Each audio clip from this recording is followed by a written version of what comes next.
슬픈 일을 많이 보고 늘 고생하여도 하늘 영광 밝음이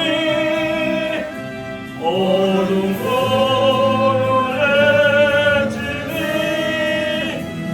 예수 공로를 지하여 항상 빛을 보라.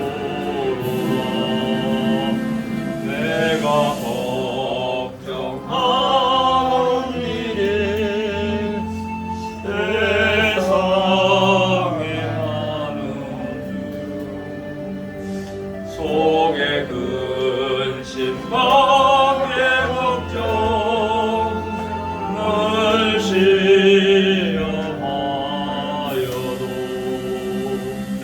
예수 보배로운 피 어둠 가는 이기니 예수 공로를 위하여 항상 이기리로다.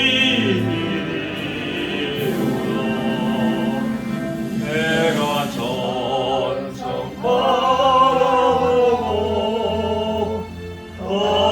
가까이 왔으니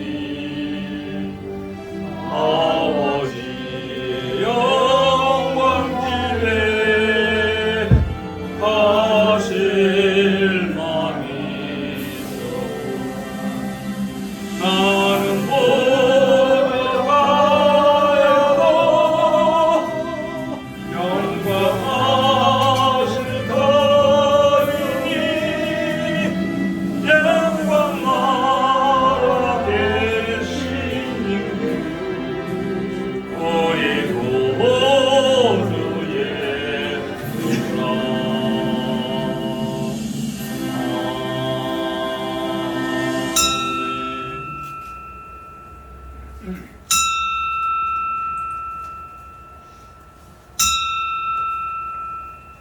다 같이 묵상 기도 드리심으로 주일 오후 예배 하나님께 드립니다.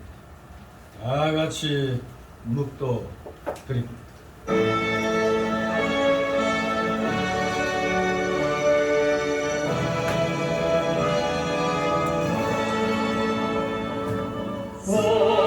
성부성자와 성령 찬송과 영광 돌려보내세.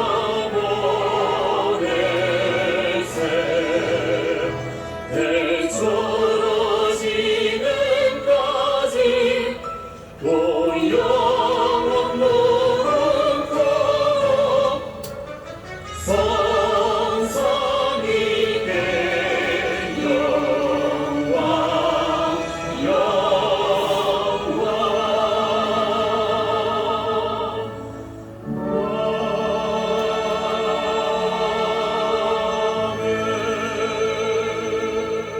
나 여호와가 너를 항상 인도하여 마른 곳에서도 네 영혼을 만족케 하며 네 뼈를 견고케 하리니 너는 물된 동산 같겠고 물이 끊어지지 아니하는 샘 같을 것이라. 아멘. 다 같이 사도신경으로 신앙고백 드립니다. 전능하사 천지를 만드시는 하나님 아버지를 내가 믿사오며 그의 아들 우리 주 예수 그리스도를 믿사오니 이는 성령으로 잉태하사 동정녀 마리아에게 나시고 본디오 빌라도에게 고난을 받사 십자가에 못 박혀 죽으시고 장사한 지 사흘 만에 죽은 자 가운데서 다시 살아나시며 하늘에 오르사 전능하신 하나님 우편에 앉아 계시다가 저희로서 산 자와 죽은 자를 심판하러 오시리라.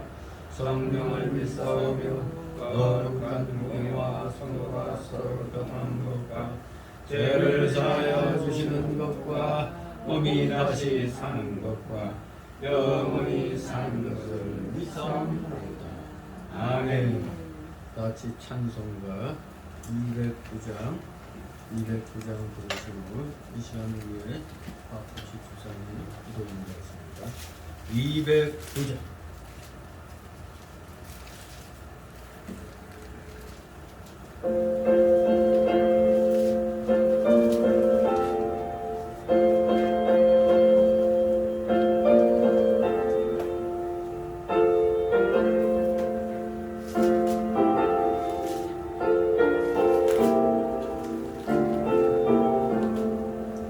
주의 말씀 많은구나 천들고 목에도와 이리뿐만 못 이겨서 온 세상에 전하노라. 이쁜 날 주 나의 죄가 씻은 날 늘 깨어서 기도하고 늘 기쁘게 살아가니 기쁜 날 주 나의 죄가 씻은 날 이 좋은 날 전함도 세상이 되었으니 이것만만 다 바쳐서 영광의 주를 섬기리. 기쁜 날 주 나의 죄가 씻은 날늘 깨어서 기도하고 늘 기쁘게 살아가니 기쁜 날 주 나의 죄가 씻은 날 생각정한 그날부터 평안한 마음들 있어서 이 복된 날 전함으로 내 얼굴 삼았도다. 기쁜 날 주 나의 죄가 씻은 날늘 깨어서 기도하고 늘 기쁘게 살아가니 기쁜 날 주 나의 죄가 씻은 날.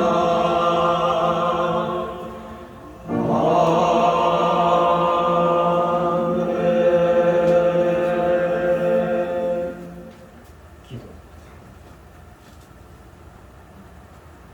거룩하신 하나님 아버지, 언제나 한량없는 지혜와 자비로 저희들을 감싸주시고 무한한 사랑으로 저희들을 삶을 채우시니 감사드립니다. 복된 주일을 맞이하여 주님의 부활을 기뻐하면서 석삼위일체 하나님을 예배하게 하시니 감사드립니다. 이 시간 주님께서 예수 그리스도 이름으로 택하신 백성들이 주님 앞에 나왔습니다. 비록 아직도 코로나19 사태로 인하여 한 자리에 다 함께 모이지 못했으나 예배당과 각 가정에서 온라인으로 예배를 드리는 성도들이 이 주 안에서 하나가 되게 하시고 영광 진리로 주님의 예배함을 모든 영광을 주님께 돌리게 하옵소서. 그러나 하나님 지난날의 삶을 돌아볼 때 저희들의 생활을 하나님의 자녀답게 살지 못할 때가 많았습니다. 저희들은 모습을 마치 맞설 지른 소금과 같았고 꺼져가는 등불과도 같았습니다. 주님 매일 삶 속에서 예수님께서 주신 힘이 아닌 스스로의 힘과 노력으로 살려 했던 어리석음을 회개하오니 용서해 주시옵소서.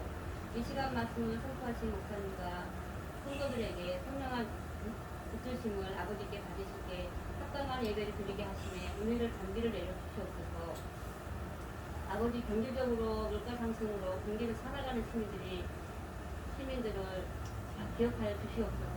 아직도 힘든 길을 가고 있는 이 나라, 이 민족을 지켜주시옵소서. 이 나라 국민이 행복한 나라가 되게 하옵시고 이 나라의 정의를 구원하옵소서. 지금 어려운 시기 때 서로 배려하면서 따뜻한 말 한마디 서로 동의하면서 서로 의지하면서 기도를 극복해 나가는 이길 수 있는 힘을 주시옵소서. 힘을 주시옵시고 지혜를 주시옵소서. 이 모든 말씀, 이 모든 영광 올리며 이 모든 말씀 예수 그리스도 이름으로 기도드리옵나이다. 아멘. 감사합니다. 이 시간 함께 은혜 나눌 말씀 구약 성경 느헤미야 8장입니다. 구약 성경 느헤미야 8장 1절에서 12절까지의 말씀 우리 함께 보도록 합니다. 구약 성경 느헤미야 8장 페이지 수로 구약 738쪽 정도에 있습니다. 구약 성경 738쪽 정도에 느헤미야 8장 1절에서 12절까지의 말씀 제가 먼저 읽겠습니다. 1절에서 12절 이스라엘 자손이 그 본성에 거하였더니 7월에 이르러는 모든 백성이 일제히 수문학 광장에 모여 학사 에스라에게 여호와께서 이스라엘에게 명하신 모세의 율법책을 가지고 오기를 청하니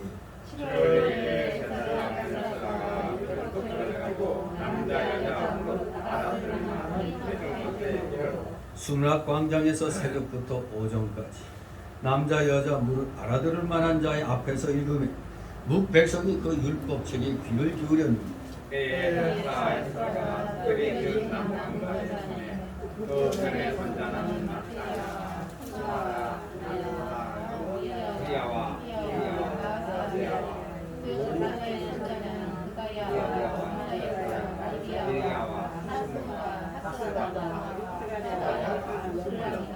학사 에스라가 모든 백성 위에 서서 저희 목전에 책을 펴니 책을 펼 때 모든 백성이 일어서니라. 에스라가 광야에서 하나님 여호와의 목축함에 모든 백성이 손을 들고 아멘 아멘 응답하고 오늘부터 오늘의 땅에 대고 여호와께 경배하였습니다. 예수아와 바네와 세레가와 야민과 악국과 사부대와 호디야와 마세야와 그레이다와 아사랴와 요사박과 하난과 블라야와 레이 사람들이 다 그 초소에 섰는 백성에게 율법을 깨닫게 하는데 하나님의 법을 낭독하고 그 뜻을 생각하여 서로 그 낭독하는 것을 다 깨닫게 하네. 백성이 율법의 말씀을 듣고 다 우는지 총독 느헤미야와 제사장 겸 학사 에스라 백성을 가르치는 레위 사람들이 모든 백성에게 이르기를 오늘은 너희 하나님 여호와의 성일이니 슬퍼하지 말며 울지 말라 하고 예배와 너희에게는 여인이 가서 사실 것을 듣고 한 것을 마시고 예비치 못한 자에게는 너희가 나누어주라. 이라는 너희들의 생일이니 근심하지 말라.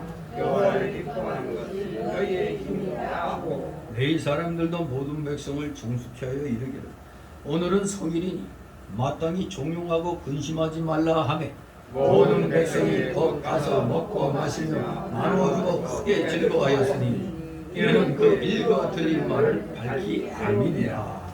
아멘. 예. 모처럼 이제 구약 성경의 느헤미야서를 또 한번 보게 됩니다. 느헤미야는 총독이죠. 총독. 탁월한 행정력과 조직력을 갖춘 이 느헤미야의 하나님에 대한 사랑과 민족에 대한 애정 그리고 거룩한 도성 예루살렘의 회복을 향한 피나는 노력이 여기 역사적인 사실 기록 속에 용해되어 있음을 알아야 됩니다. 느헤미야의 이름의 뜻은 여호와의 위로란 뜻입니다. 여호와의 위로. 여기 내용을 보면 사실 느헤미야서는 대부분의 문장의 주어가 1인칭이에요. 1인칭이기 때문에 느헤미야가 틀렸다 그렇게 쉽게 인정을 합니다. 아무튼 총독 생활한 BC 444년에서 425년 동안 그러니까 444년에서 425년간 총독 생활을 하고 은퇴한 후인 BC 421년에서 한 400년 사이에 과거를 회상하며 기록한 것으로 보고 있습니다. 이 느헤미야서를 기록한 목적은 우리가 바로 알아야 되죠. 포로 생활에서 회복된 이스라엘에게 지속적으로 임하는 하나님의 사랑에 대한 깊이 있는 체험을 후속사적인 관점에서 후대 사람들에게 전달하고자 한 것입니다. 후대 사람, 하나님의 사랑을 후대 사람들에게 후속사적인 관점에서 전하기 위한 겁니다. 이렇게 기록으로 남긴다는 게 아주 중요한 것입니다. 아무튼 이 느헤미야서 앞에 보면 또 에스라서가 있죠. 이 느헤미야서는 에스라서가 영적인 요소를 많이 취급하는 데 반해서 이 느헤미야서에는 역시 총독답게 에스라는 제사자경 학사죠. 그러니까 영적인 요소가 많이 취급되지만 이 느헤미야서에는 역사적인 그 사실적인 사건, 그 사실적인 사건을 많이 기록하는, 그래서 일명 충실한 역사서다 이렇게 얘기를 합니다. 아무튼 이 느헤미야는 같은 시대인이었던 제사장 겸 학사 에스라의 사역과 아주 밀접한 연관을 맺고 있습니다. 느헤미야나 에스라는 모두 포로기 이후에 남은 자들, 렘넌트라고 그러죠. 포로기 이후에 남은 자들을 새로이 일으켜 세우기 위해 합심해서 노력을 한 사람입니다. 포로기 이후에 남은 자들을 바로 세우기 위해서. 그리고 구약 성경의 마지막 선지자가 누구죠? 구약 성경이라고 했습니다. 구약 성경의 마지막 선지자는 뭐 글자 그대로 말라기입니다. 말라기도 이 기간 동안에 영적 도덕적 부흥운동을 함께 하기 위해서 아주 협력을 많이 했습니다. 그런데 이 느헤미야서는 약속한 메시아가 탄생하기 전 약 400년 전에 해당하는 구약 역사의 마지막 부분을 소개하고 있는 겁니다. 메시아 탄생 약 400년 전에 해당되는 구약 역사의 마지막 부분을 소개하고 있는 겁니다. 그러면서 이 느헤미야서는 성벽 재건과 영적 부흥운동 이 내용으로 크게 대별되고 있습니다. 그러니까 전체 느헤미야서 13장 가운데 앞 중반까지 1장 7장까지는 성벽 재건에 대한 얘기입니다. 그리고 8장 이후부터는 13장까지 영적 부흥운동을 이렇게 나누어서 소개하고 있는 것입니다. 그야말로 1장 7장의 그 성벽 재건의 역사는 귀한 자들의 안녕과 복리를 위해서 고심하던 느헤미야가 마침내 단호한 결의를 내리고 성벽 재건에 매진하기로 한 것입니다. 이 8장의 영적 부흥운동이 일어나기 전에 그 상황을 알아야 됩니다. 어떠한 상황이 일어나고 이제 이렇게 또 수문학 광장에 모여서 모든 백성들이 하나님 말씀을 듣고 울고 회개합니다. 그 배경을 알아야 되는 겁니다. 바로 성벽 재건에 대한 내용이 1장에서 7장까지 잘 소개되고 있죠. 에스라의 귀환이 있은 지 13년 후가 되고 여러분이 아는 그 수룹바벨의 귀환이 있은 지 94년이 지난 BC 444년, BC 440년에 예루살렘으로 귀환한 느헤미야. 이 느헤미야는 먼저 성벽을 두루 탐사했던 겁니다. 그리고 나서 백성들의 거주지를 고려해서 적절히 재건 사역을 분배해서 진행해 나가다가 별의별 욕을 다 먹었습니다. 별의별 욕을 다 먹었어요. 조롱도 받고 무력하다고, 또 그리고 시리에 빠지기도 하고, 두려움, 이기심, 간사함, 모함, 위협, 여러 반대에 부딪히게 되었던 겁니다. 그러나 신앙의 지도자 느헤미야는 지도와 실제적 조치 등의 양면적인 노력을 통해서 이러한 시련들을 무사히 하나님의 은혜로 넘기고 불과 성벽 재건을 52일 만에 완수시킵니다. 그래서 대적자들까지도 깜짝 놀라게 만드는 거죠. 대적자들 입에서조차 이 일은 하나님의 도심으로 말미암은 것이었다. 6장 16절에 이들이 고백하는 게 하나님의 도심으로 성벽이 완성됩니다. 불과 52일 만에 엄청난 반대가 많았는데도 그것을 이기고 완성을 했던 겁니다.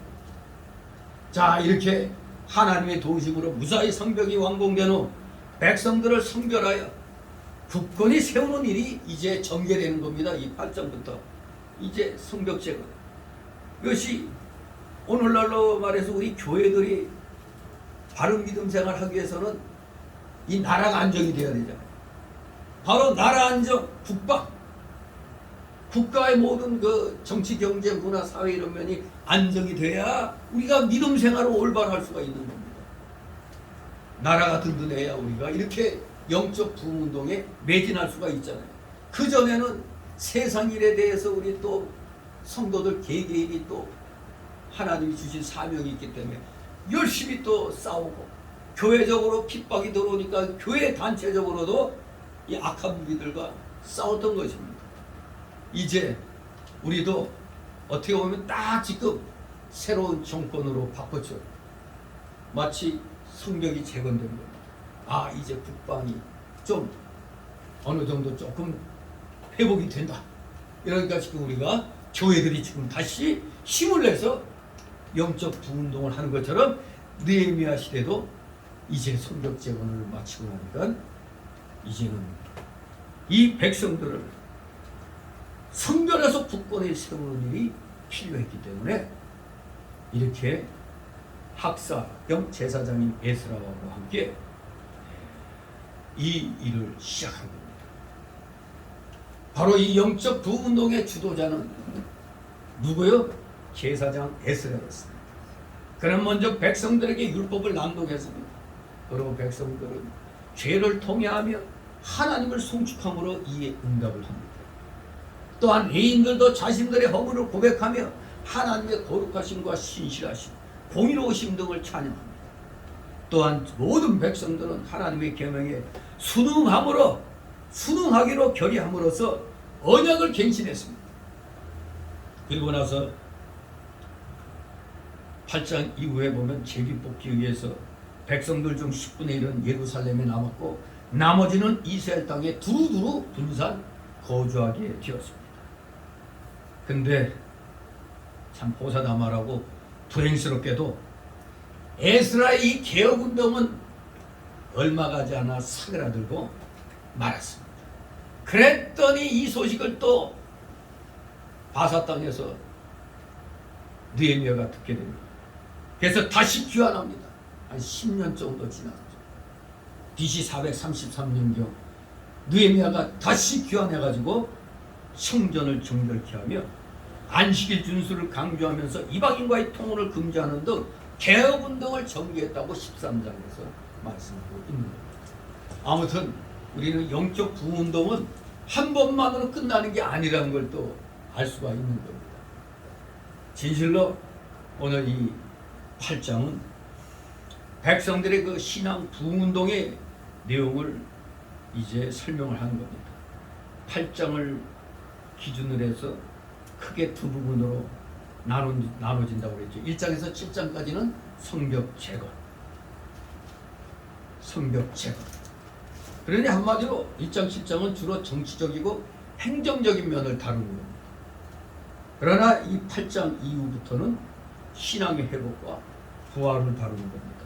그러나 전체 주제는 선민 이스라엘의 회복입니다. 선민 이스라엘의 회복사.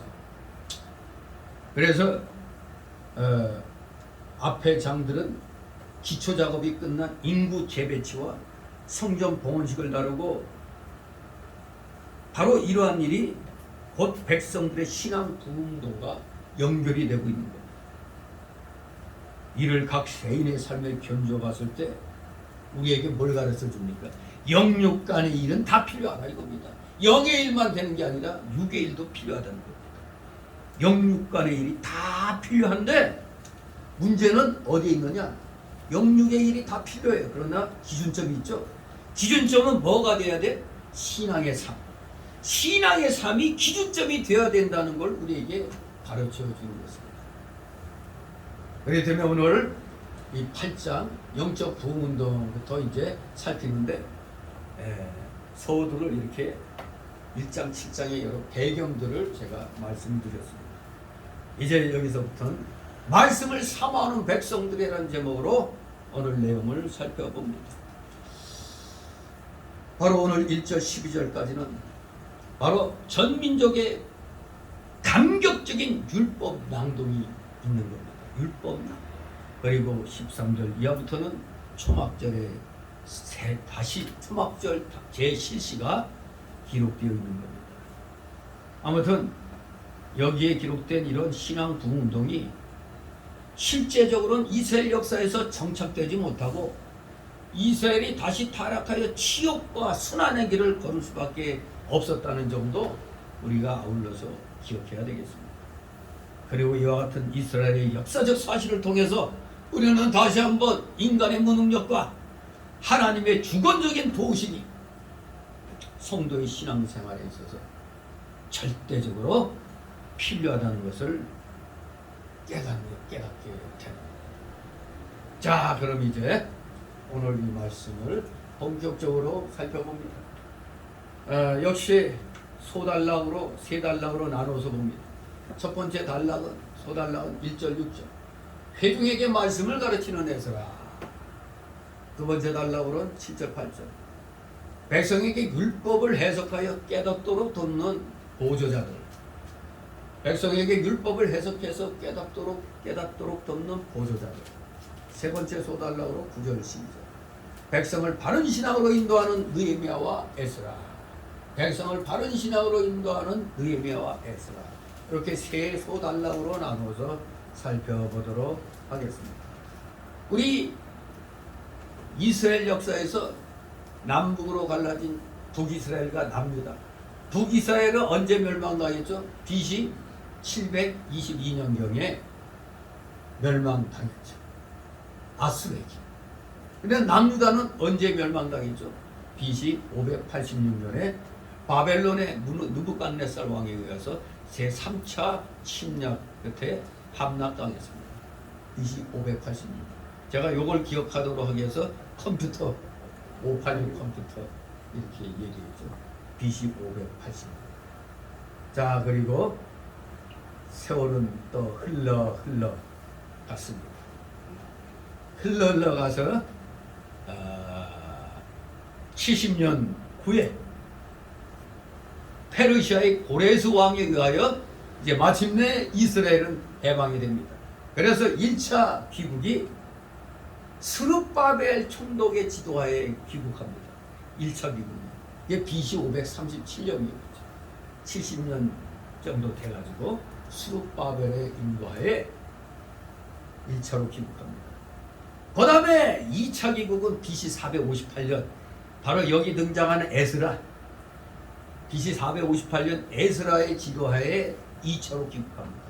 그리고 마지막 세 번째 귀국은 바로 이 느헤미야서를 기록한 느헤미야의 지도하에 BC 444년에 3차로 귀국을 하게 된 것입니다. 자, 그러면 이제 첫 번째 단락으로 1절 6절 회중에게 말씀을 가르치는 에스라. 1절 있습니다. 이스라엘 자손이 그 본성에 거하였더니 7월에 이르러는 모든 백성이 일제히 수문학 광장에 모여 학사 에스라에 여호와께서 이스라엘에게 말하신 모세의 율법책을 가지고 오기를 청하네. 아멘. 이스라엘 자손이 그 본성에 거하였다 그랬습니다. 이스라엘 백성이 바벨론 70년 포로 생활을 마치고 돌아와서 성전과 예루살렘 성을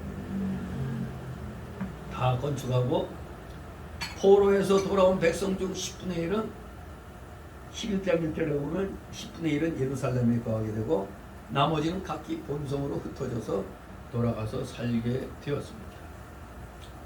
자, 이렇게 예루살렘 성과 본성으로 흩어져서 살게 된 이들이 7월에 이르러서 일제히 어디에 모였다?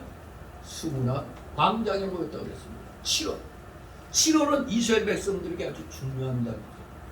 7월에 나팔절, 속죄일, 초막절이 있다고 그랬습니다. 아마 이거 우리가 수요 예배, 금요 예배 때 어디 출애굽기 통해서 아마 여기 봤을 걸로 아는데 7월에는 나팔절이 7월이에요. 7월 10일은 속죄일, 7월 15일은 이제 초막절이었죠. 이 백성들이 7월 1일에 자진해서 예루살렘 수문학 광장에 모였다고 했는데 이것이 이제 BC 444년 10월 8일입니다. 10월 8일. 이제 유대력으로 7월 1일인데 초막절날, 나팔절날. 이들이 자진해서 수문학 광장에 모여 학사경 제사장인 에스라에게 모세율법을 듣기를 청했습니다. 모세의 율법을 누구에게 듣기로 했다? 에스라에게. 이 에스라, 이 8장 1절부터 에스라가 다시 전면에 등장합니다. 에스라는 에스라 10장의 그 사건 이후에 모수를 갚습니다. 그때 개혁운동이 있었죠. 그 후에 다시 돌아갔다고 보는데 무려 13년이 경과된 후에 여기에 다시 나타난 겁니다. 1차 그 영적 부흥과 개혁운동 하고 나서 돌아갔다가 13년이 지나서 다시 귀국했다 보는 겁니다. 그래서 구약학자들 중에는 이 느헤미야 8장을 에스라 8장에 연속으로 보려는 사람들도 있다고 합니다. 또 어떤 학자들은 다른 식으로 또 얘기하죠. 에스라가 줄곧 예루살렘에 있었음에도 불구하고 에스라서를 집필하거나 혹은 다른 일로 바빴던 것으로 그렇게 또 해석을 하기 때문에 에스라가 등장을 안 했었다 그렇게 얘기를 하는 거죠. 그러나 여기 느헤미야의 눈에 드러난 예루살렘의 부패한 모습을 목도한 에스라가 결코 잠잠히 있었을 리가 없죠. 그 예루살렘에 있었다면 잠잠할 리가 없었죠.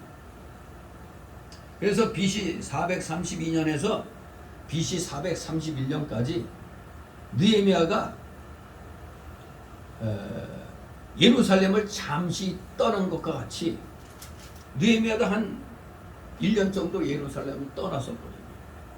마치 에스라 또한 BC 456년 초에 다시 페르시아로 잠시 그 페르시아 궁전, 즉 바사 궁전으로 소환되었다가 한 13년 후가 되는 BC 444년 여름에 느헤미야를 돕기 위해서 예루살렘으로 돌아온 것으로 보는 게 타당하다고 봅니다. 이 에스라가 2차 귀국 때 BC 458년에 귀국했다고 그랬잖아요. 458년. 그러니 에스라가 한 2년 정도 영적 부흥 운동과 개혁을 한 다음에 2년 정도 지나서 BC 456년 초에 바사로 다시 귀국했다가 이렇게 BC 444년 여름에 느헤미야를 돕기 위해서 돌아온 것으로 보는 겁니다. 히브리 원력으로 7월은 대단히 중요한 달이라고 그랬습니다. 왜 중요해요? 이 7월에는 좀 전에 말씀드린 나팔절, 속죄일, 초막절 이 중요한 절기들이 예루살렘에서 열렸기 때문입니다.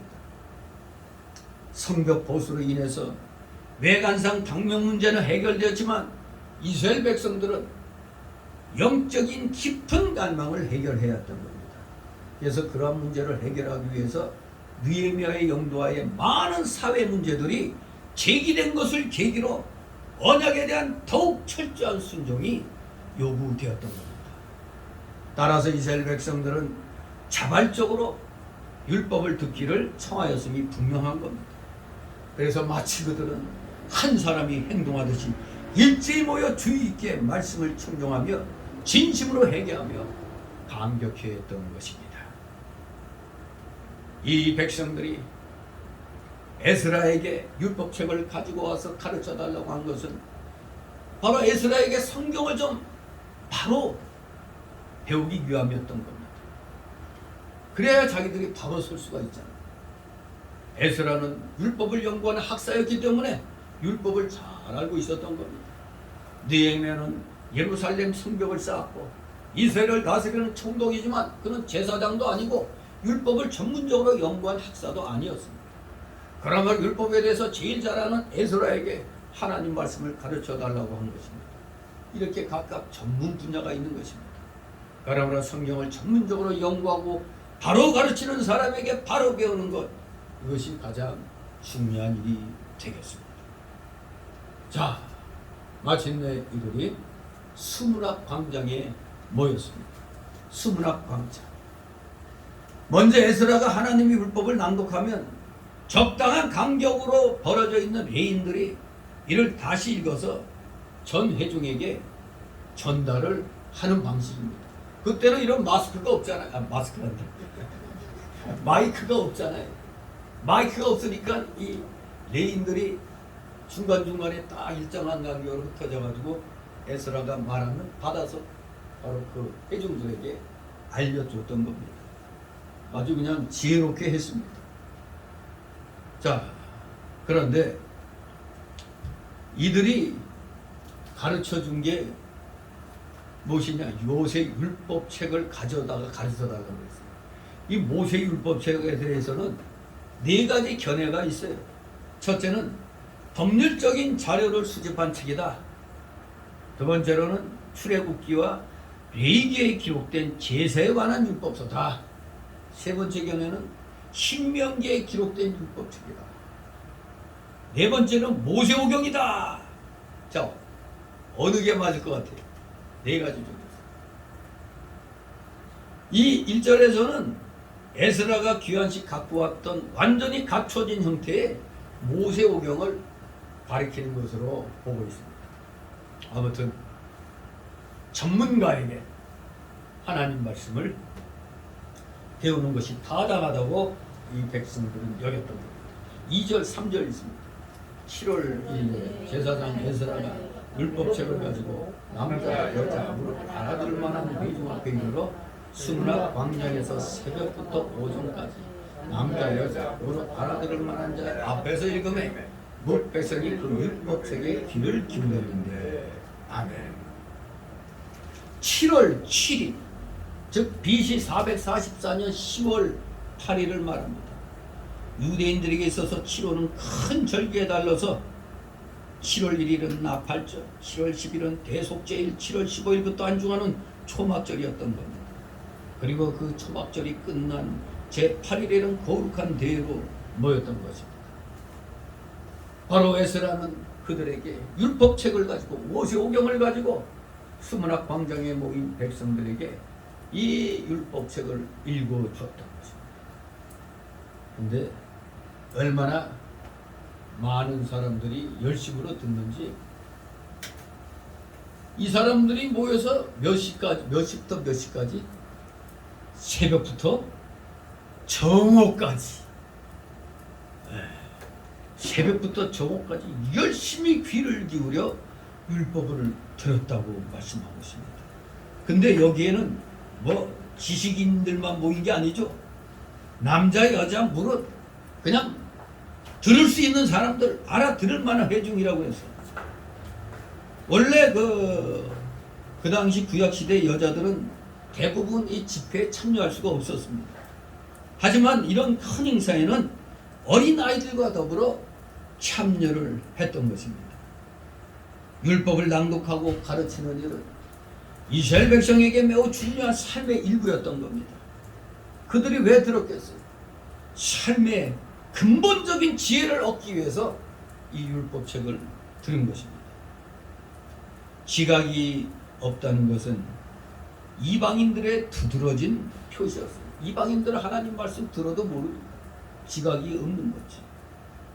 그리고 이스라엘이 배역의 구렁텅이로 빠지는 것 또한 그들이 제대로 된 지식, 하나님에 대한 지식을 갖지 못했기 때문이라고 호세아 4장 6절에서 말씀합니다. 이 백성이 지식이 없으므로 망하는도다. 지식이 없어 망한다고 했어요.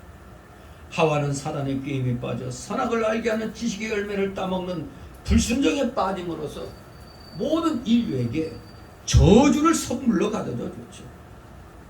분명히 알아야 될 것은 잠언 1장 7절 말씀처럼 참된 지식은 뭡니까? 여호와를 경외하는 것입니다. 여호와를 경외하는 것. 이들이 얼마나 사모하고 하나님을 경외했으면 새벽부터 저 몇 시간이에요 이거? 에?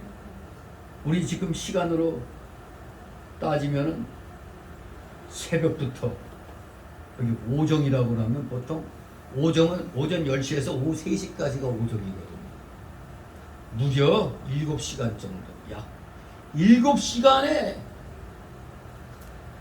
듣는 사람들도 대단하고 가르치는 사람도 대단하죠. 7시간 이상을. 아무리 뭐 중간중간에 뭐 화장실 왔다 갔다 해도 6시간. 엄청난 거죠. 마치 이때의 모습은 우리나라의 땅에서 일어난 1907년도 장대영교의 대부흥과 비스무리했습니다. 물론 여기 이것만은 못 미치지만 그래도 장대영교에서의 그 사경회가 그냥 다음 날까지도 있었다고 해요. 도리어 강사가 조금 쉽시다 그러면 더 합시다. 누가 더 합시다 그래? 성도들이 더 합시다 그랬어요. 근데 오늘날은 어때요? 목사가 좀 더 합시다. 참고 조금만 더 합시다 그러면 이거 조금만 끝냅시다.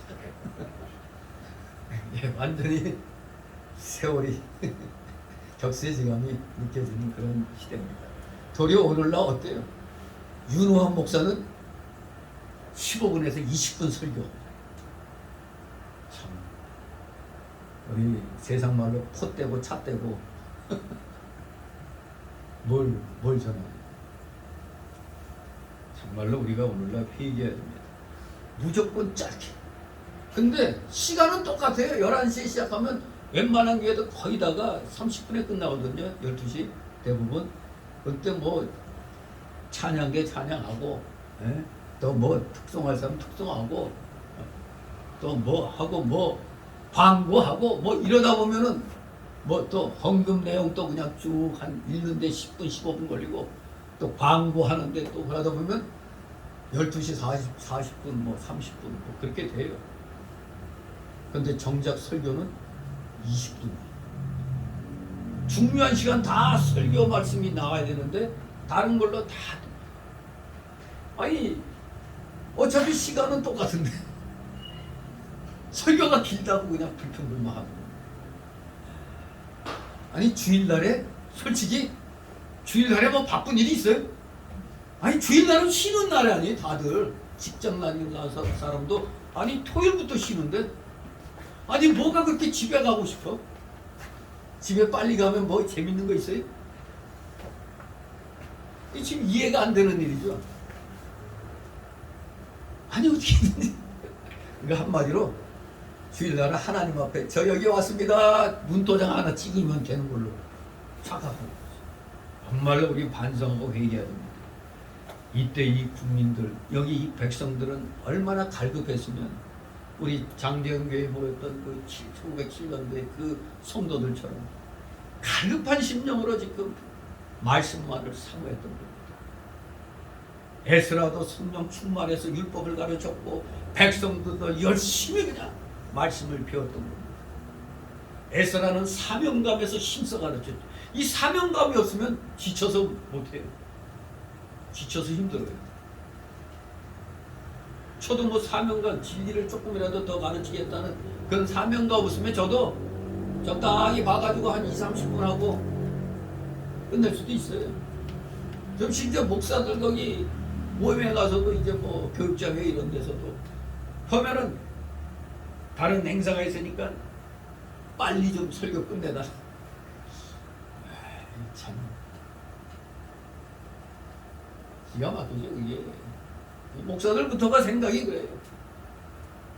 아무튼 좀 목사들끼리 모이면 좀 성경을 누가 좀 더 연구한 게 있으면 그것도 듣고 내가 그걸 좀 이용해야겠다 뭐 이런 계획을 가져야 되는데 뭐 목사끼리 뭐 이렇게 오래 해 뭐 그런 거 뭐 목사들 다 알아. 알긴 개뿔로 알아. 실력이 없는 자들이 너무나 많이 있는. 참 안타까운 일이죠. 사명감이 있어요. 사명감이 있어야 힘써 가르칠 수가 있습니다. 또 백성들에게는 가난한 심령이 갈급한 심령이 있어야 사모하는 마음으로 하나님이 직접 주시는 말씀을 간절한 마음으로 받아 회개하며 영의 양식으로 삼을 수가 있는 겁니다. 그런데 여기 수문학 광장의 이 백성들은 너무너무 사모했던 겁니다. 너무너무 갈급했던 것입니다. 그렇습니다. 우리 하나님은 갈급한 마음으로 진리를 사모하는 사람에게 진리를 깨닫게 해주시는 겁니다. 예수님께서 누가복음 6장 25절에 못돼 먹은 놈들에게 선포하셨죠. 화 있을진저 너희 이제 배부른 자여 너희는 주리리로다. 화 있을진저 이제 웃는 자여 너희가 애통하며 울리로다. 책망하셨습니다. 그러면 우리 모두 배부른 자가 되면 안 됩니다. 가난한 심령의 사람이 되어야 됩니다. 가난한 심령을 가지고 말씀을 사모하고 찾는 자들이 되어야 되겠습니다. 다같이 4절 있습니다. 어때 학사 에스라가 특별히 지은 나무 강단의 섬에 그 우편의 선자는 마띠다와 스마와 아나야와 우리아와 힐기야와 마아세야야 그 좌편의 선자는 부다야와 미사엘과 말기야와 허승과 바스바타냐와 스가랴와 무슬람이라. 아멘. 이스라엘 사람들 이름 말하기도 힘들죠. 아나운서 시험 볼 때 이 성경에 요걸 가지고 몇 초 안에 해라고 이제 연습시키면 될 것 같아요. 따다다다 한 글자도 안 틀리게 연습을 해야 되겠죠. 아무튼 여기 학사 에스라가 정말 사명감을 가지고 특별히 지은 이 나무 강단에 섰습니다. 아, 나무 강단. 우리 서울께 이런 나무 강단이었던 모양이죠. 요새같이 화려한 크리스탈 뭐 그런 거 아니에요. 나무로 잘 만든 것도 몇백만 원 해요. 300, 400, 500 해요. 나무. 전에 그 제1교회 있을 때 집사들이 뭘 인식할 때인가 하여간 이 강대상을 새로 바꿨는데 그때만 해도 그 새로 바꾼 그것만 해도 몇백만 원이라고 그러더라고요. 그게 뭐 돈 값어치는 있어야겠는데 요새는 돈 1,000만 원대는 뭐예요? 크리스탈 그걸로 되는 많이 파는 돈이 아주 많은가 봐요. 그냥 아무튼 우리 여기 보니까 특별히 지은 나무 강단이래요. 특별히 지은 나무. 그런데 율법을 장시간 가르칠 때 초대 말씀드린 대로 보조하는 사람 13사람 읽으면서 세워본 사람은 13명이라고 하셨습니다. 13명의 레인이 에스라의 좌우편에서 도와줍니다. 마치 출애굽기 17장 12절에 모세가 피곤해질 때 누가 와서 도와줬어요? 옆에서 아론과 훌이 와서 도와준 것 같습니다. 모세가 훌륭하지만 모세의 손을 받들어주는 사람이 없으면 하나님의 일이 잘 되지 않습니다. 아론, 미리암, 훌, 여호수아, 갈렙 등이 모세를 잘 받들어 주었기 때문에 모세가 하는 하나님의 일이 성공되어 나갔던 것입니다. 가르치는 사람도 필요하지만 가르치는 사람을 도와주는 사람 또한 필요한 것입니다. 정말 무려 6시간 동안이나 백성들이 경청했다는 이 놀라운 사실. 그러면 오늘날 우리들이 하나님의 말씀을 묵상할 시간이 없다고 핑계대는 우리의 변명은 그렇게 탐탁지가 않은 거죠.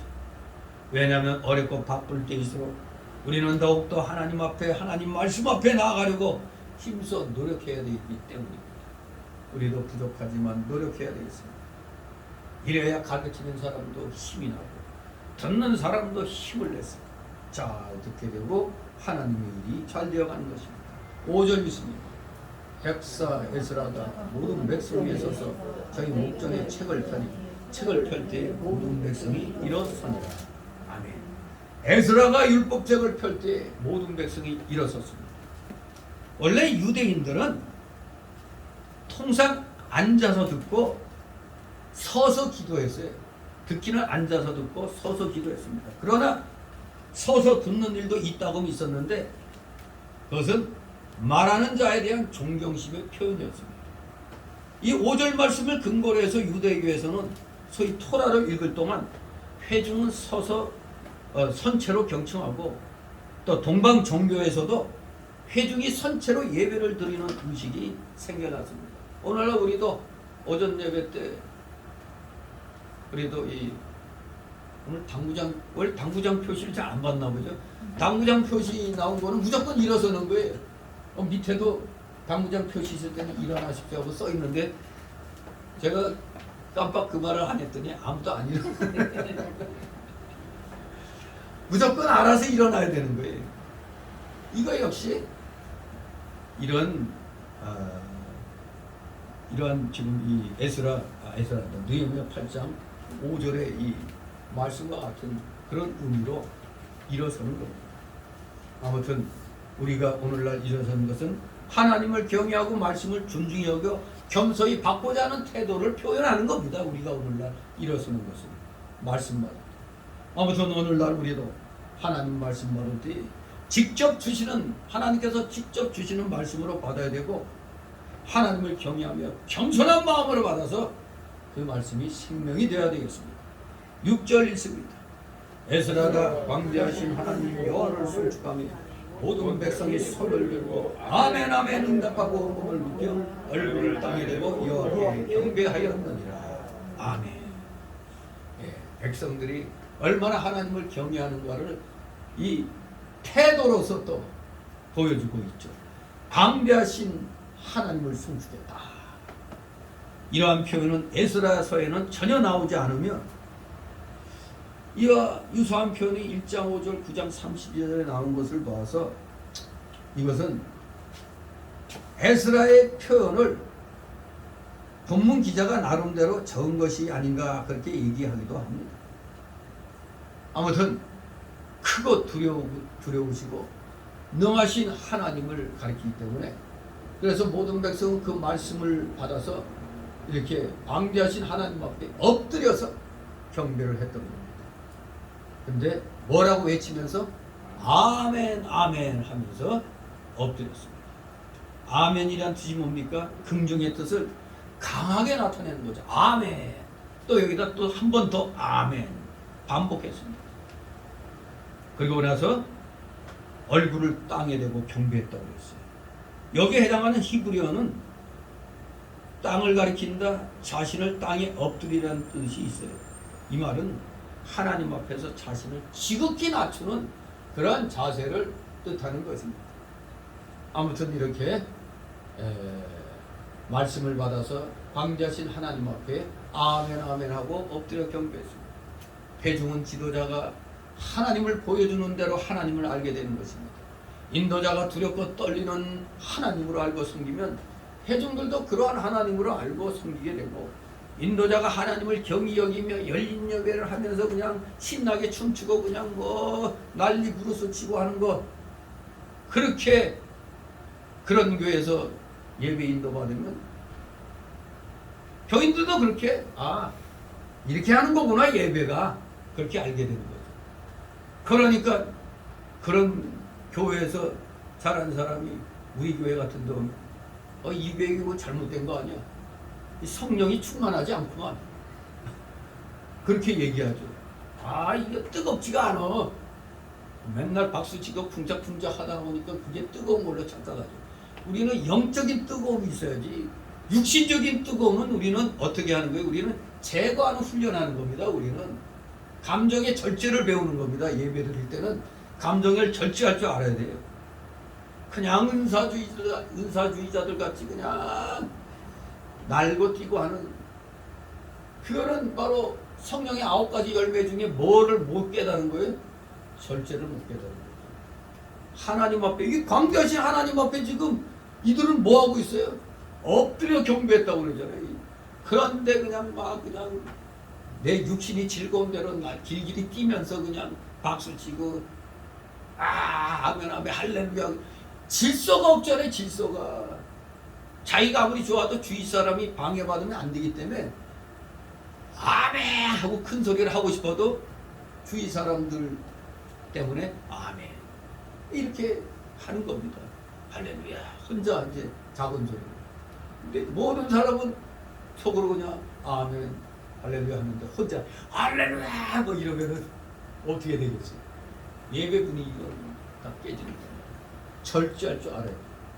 더구나 광대하신 하나님 앞에 예배 드릴 때는 절제가 필수인 겁니다. 육신을 우리가 제거하는 훈련하는 겁니다. 예배 시에는. 집회는 조금 차원이 다르죠. 왜? 전도하기 위한 거니까.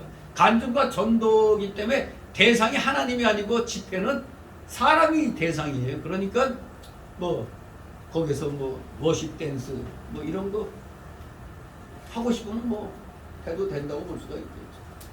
근데 경건한 것을 훈련하는 교회에서는 우리 이병구 목사님 이때까지 사경이 할 때 한 번도 나와서 축송한다거나 나와가지고 워십 댄스 추고 하는 거 봤어요? 거기에서는 그런 거 일조 없죠. 거기 때는 그 교회는 그 교단은 예배나 집회나 거의 비슷하게 해요.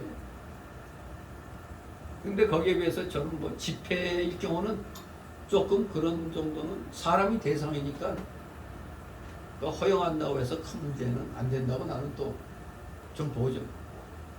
조금 저는 좀 그런 면에서는 조금 이렇게 넓다고 볼 수 있는데, 근데 원래 그것도 훈련하려면은 철저히 예배에 준해서 또 해야 됩니다. 하지만 뭐 깨달은 대로 이제 하는 거죠. 아무튼 이렇게 인도자가 하나님 보여주는 대로 성도들도 그대로 따라가는 겁니다. 자, 이제 두 번째 소달락으로 7절 8절. 백성에게 율법을 해석하여 깨닫도록 돕는 보조자들. 자, 7절 8절 있습니다. 여호수아와 바니와 세레바와 야인과 악국과 사부대와 호디야와 마아세야와 그리다와 아사랴와 요사박과 하나님과 블라야와 넬 사람들이 다 그 처소에 섰는 백성에게 율법을 깨닫게 하는데, 하나님의 율법책을 낭독하고 그 뜻을 해석하여 백성으로 그 낭독한 것을 다 깨닫게 하며. 아멘. 아까 앞에서 몇 명의 레인이 나와서 도왔다고요? 13인의 레인이 나와서 보조 역할을 했다고 그랬습니다. 즉 이들이 에스라에게 율법을 들은 백성들에게 그 율법을 해석해서 이제 깨닫게 해주는 겁니다. 중간중간에 서 있는 그 레인들이 이렇게 율법, 에스라가 선포한 율법을 백성들에게 그걸 해석해서 깨닫게 해줍니다. 그런데 사실 이 13인은 아까 4절에 그 보좌하는 13인과는 또 별도라고 합니다. 4절의 좌우편에 섰던 사람들이 아니고 다른 사람들이라고 보고 있습니다. 에스라가 율법책을 낭독하고 가르쳐 줄 때는 당연히 모든 백성이 들었겠지만 그 중에는 잘 알아듣지 못하는 사람도 있었을 겁니다. 그러므로 이 13인이 또 개별적으로 혹은 몇 사람씩 모아놓고 에스라가 가르쳐준 율법을 복습시키며 그 뜻을 풀어서 깨닫게 해준 겁니다. 그 4절에 나온 이름하고 여기 7절, 8절에 나온 이름이 다르잖아요. 그러니까 4절에 13인이 아니고 또 별도의 13인이 또 여기에 등장하는 겁니다. 이들이 개별적으로 혹은 몇 사람씩 모아서 에스라가 가르쳐준 율법을 복습시키면서 그 뜻을 풀어서 깨닫게 한 것입니다. 그랬더니 9절에 보니까 그때 백성들이 그 말씀을 깨닫고 울며 회개했다고 그랬습니다. 시편 49장 20절, 호세아 4장 14절에 진리를 깨닫지 못한 자는 유혹에 들어 망한다고 그랬습니다. 그러면 우리도 깨달은 진리를 다른 사람에게 반복해서 가르쳐줘야 됩니다. 반복해서. 그러니까 저도 우리 스승 목사님들에게 배운 걸 그대로 정리했다가 그대로 얘기해 주는 겁니다. 이 진리는 뭐 보태고 뭐 할 게 없죠. 배운 대로 전하는 겁니다. 배운 대로. 반복해서 가르쳐 주는 겁니다. 이렇게 하나님의 말씀을 바로 깨달으면 자기의 죄에 대한 책임을 느끼지 않을 수가 없고, 그로 인해서 애통하지 않을 수가 없습니다. 내 스스로가 아이고 나는 죄인이구나 깨닫게 되는 겁니다. 다니엘도 주님 앞에서 그의 아름다운 빛이 변하여 썩은 듯 하였다고 다니엘서 10장 8절에 말씀하고 있습니다. 사도 바울도 디모데전서 1장 15절에 죄인 중에 내가 괴수라고 했습니다. 죄인 중에 내가 괴수다. 대사도 바울이 이런 고백을 했어요. 우리는 말할 것도 없는 거 아닙니까? 사도 요한도 계시록 1장 17절에 보니까 밤모섬에서 예수님 앞에서 자기 부족을 깨달아 그 발 앞에 거꾸러져 죽은 자와 같이 되었다고 그랬습니다. 정말로 놀라운 진리의 말씀입니다. 그 처소에 섰는 백성에게 다 율법을 이 13명이 또 별도로 또 깨닫게 해주고 있습니다. 그 처소에 남아있는 백성으로 번역하면 좀 더 낫지 않을까 그렇게 얘기를 합니다. 그 처소에 섰는 백성이라기보다 그 처소에 남아있는 백성. 저 에스라와 그 뒤에 13명은 율법을 낭독했고, 여기 7절에 13명의 레인들은 백성들 가운데로 다니며 낭독된 율법을 재낭독하고 해석해 준 것으로 봅니다. 또한 그 당시 이스라엘 백성 전체가 알아들 수 있는 말은 아람어였기 때문에 아마 재낭독할 땐 아람어로 번역했을 것이다. 번역해서 말해줬을 것이다. 그렇게 생각을 합니다. 자, 이제 마지막 세 번째 소달락으로 9절 12절 백성을 바른 신앙으로 인도하는 느헤미야와 에스라. 다 같이 9절이 있습니다. 백성이 율법의 말씀을 듣고 다 우는지라 성도 느헤미야와 제사장 겸 학사 에스라와 백성을 가르치는 레위 사람들이 모든 백성에게 이르기를 오늘은 너희 하나님 여호와의 성인이 슬퍼하지 말며 울지 말라 하고 아멘. 새롭게 다른 율법의 참 의미를 통해서 자신들의 적나라한 모습을 재발견한 그들의 첫 반응은 바로 뭐였어요? 뜨거운 눈물이었습니다. 이것은 진리를 깨달은 인간이 표출하는 자연스러운 반응이 되겠습니다. 이스라엘 백성들에게 있어서 율법의 모든 규례들은 지키기 힘든 부담으로 여겨질 때가 많았습니다. 그러나 하나님께서는 율법을 통해 삶의 진정한 의미를 체험하게 하시고 보다 고귀한 인간의 존엄성을 체험케 하신 겁니다. 그러나 이제 에스라 등이 이와 같은 진실한 눈물을 억제시킨 것은 그날이 무슨 날이었기 때문에 나팔절로 기뻐해야 할 날이었기 때문에 잠시 진정을 시킨 것입니다. 절제하라고. 물론 진실한 눈물도 고귀한 것이지만 더 가치 있는 것은 하나님과 나누는 기쁨이 더 중요한 것입니다.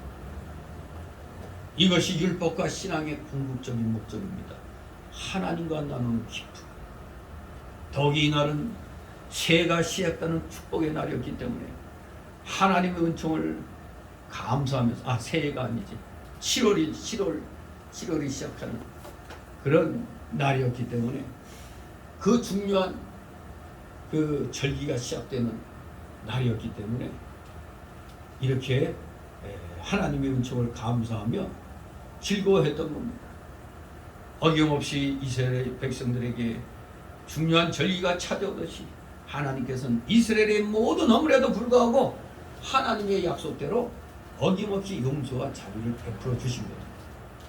그러므로 율법으로 말미암아 자기의 죄를 깨달은 슬픔은 언약을 믿음으로 말미암아 참자를 다시 얻은 기쁨으로 승화되어야 하는 것이다. 이것을 잘 알아야 되겠습니다. 슬픔으로 끝나면 안 됩니다. 깨달은 슬픔을 다시 얻은 기쁨으로 참자를 다시 얻은 기쁨으로 승화시켜야 된다는 겁니다. 그런데 유대인들은 날들을 구분해서 큰 의미를 부여했음을 알 수가 있어요.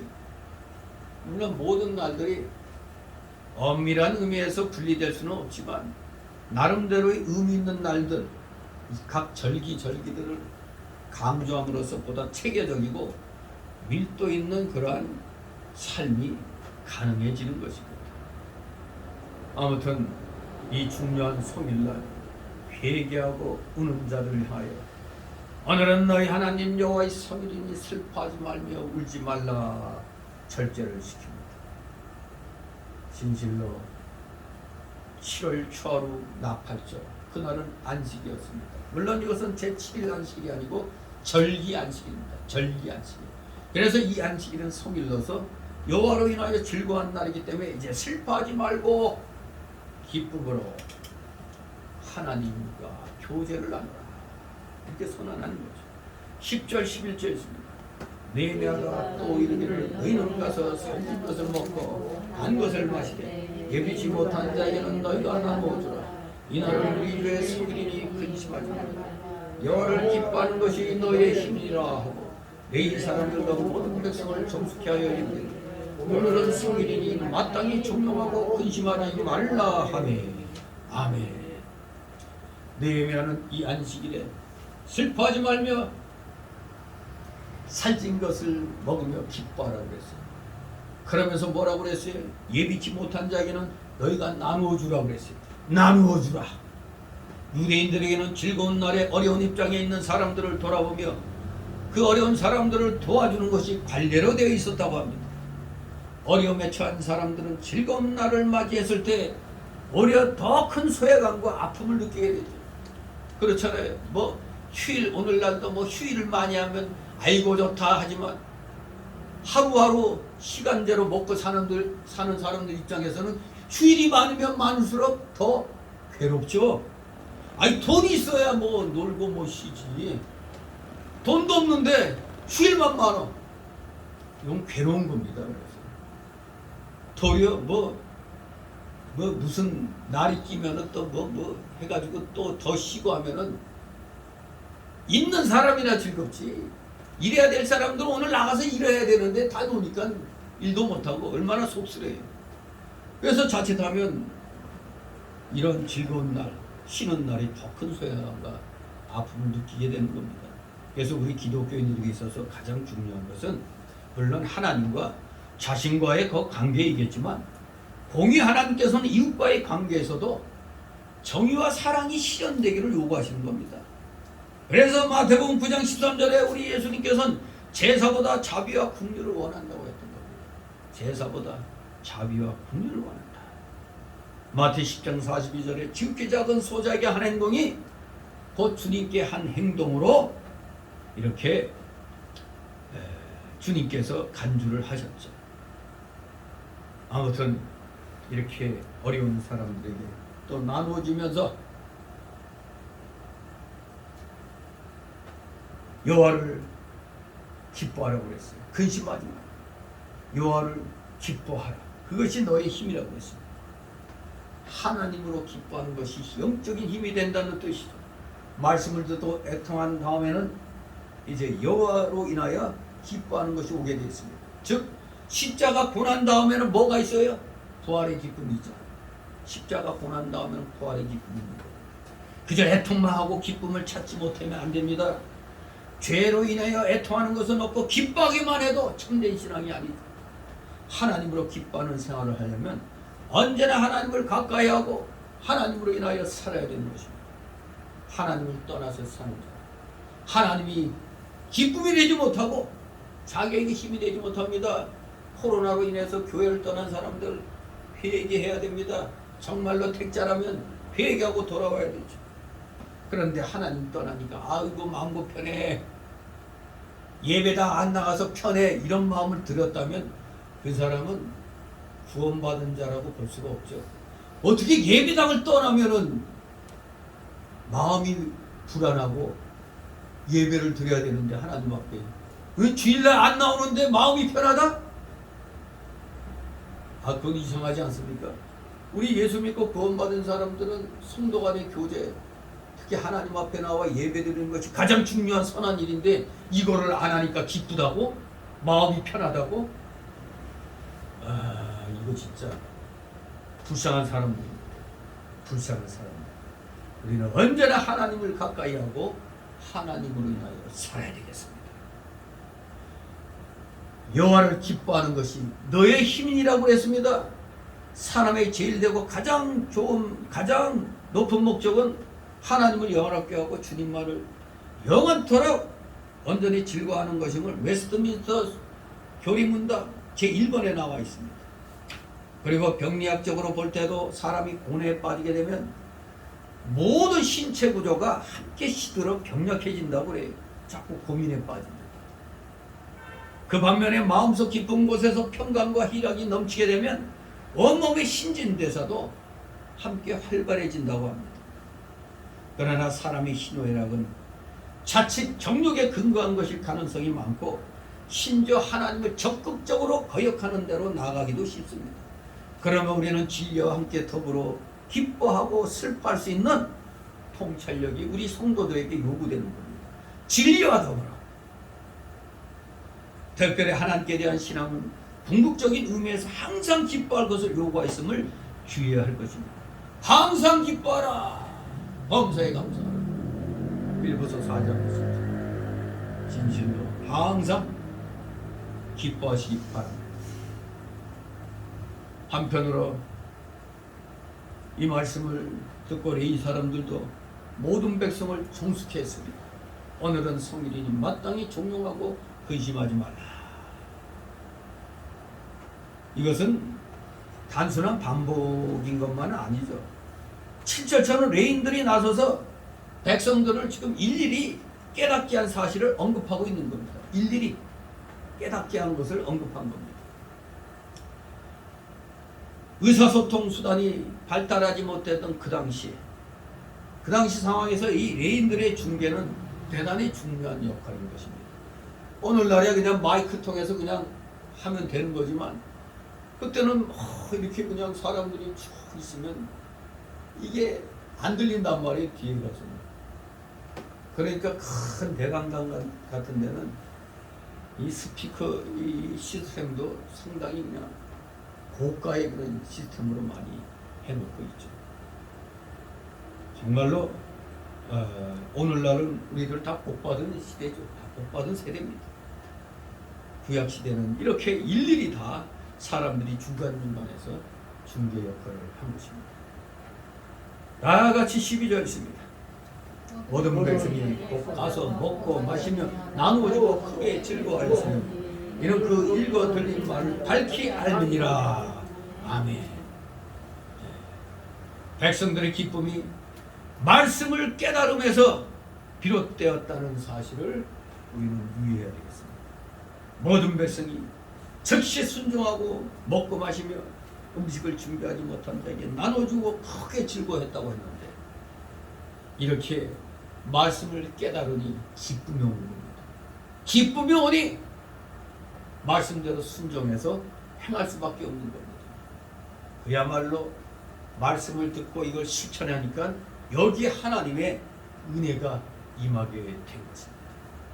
진실로 어둠의 시대 때는 이렇게 인도자들이 중요한 겁니다.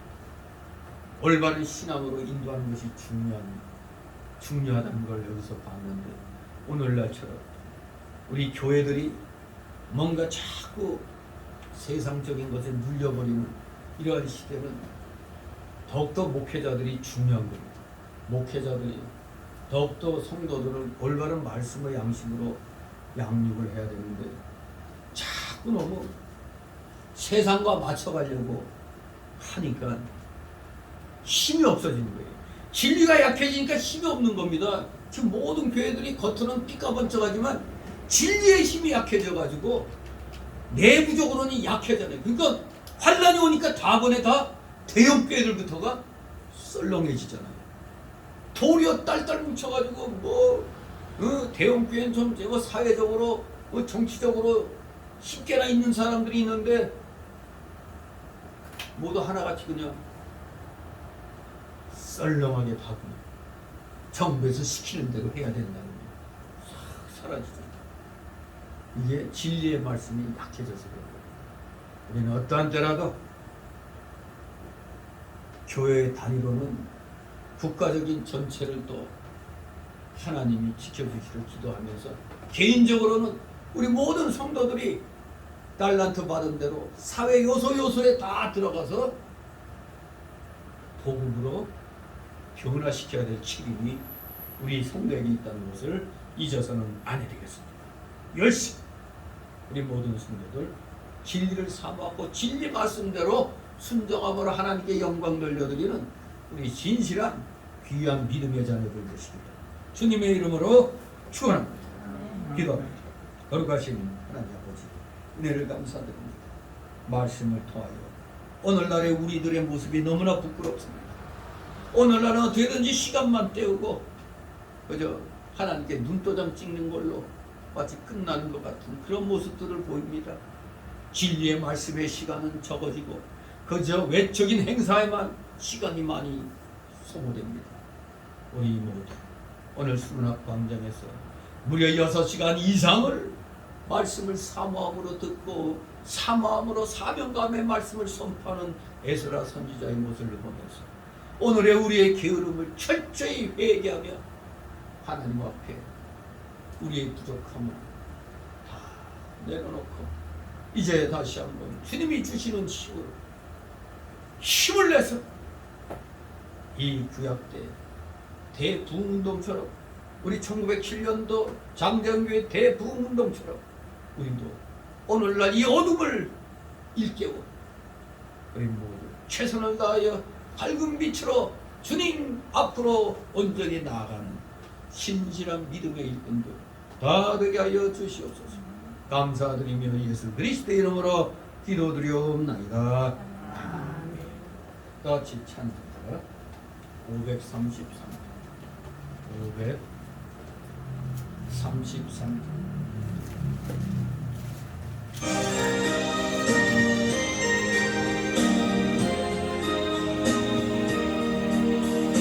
내 맘에 주여 소망 되소서.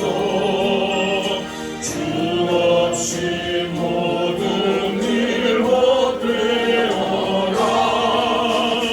별이 날아지나 주님 생각 잘 때나 깰 때 함께 하소서.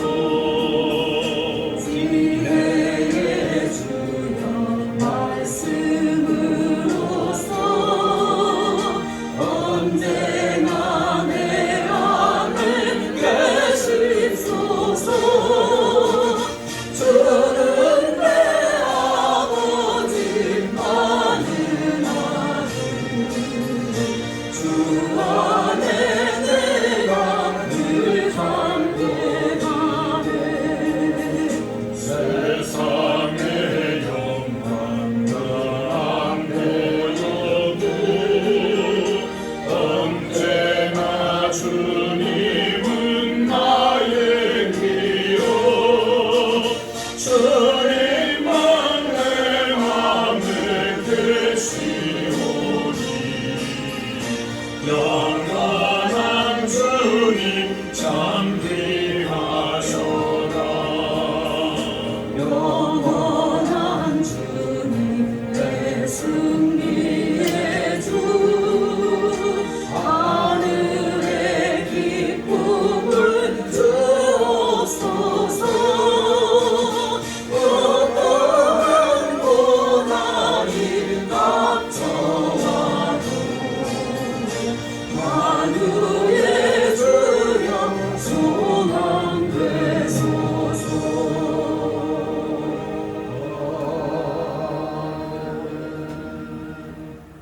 주기도문으로 마칩니다. 그리고 경을 받으시옵며 나의 마음이 뜻이 하늘에서 이룬 것 같이 땅에서 이루어지이다. 오늘날 영원 음식을 줍시고 우리가 우리에게 죄진들을 사여주고 같이 우리에게 사여 줍시고 우리를 시험에 들게 하지 마옵시고 다만 하게서 구하옵소서. 내게 나라와 권세와 영광이 아버지께 영원히 있사옵나이다. 아멘.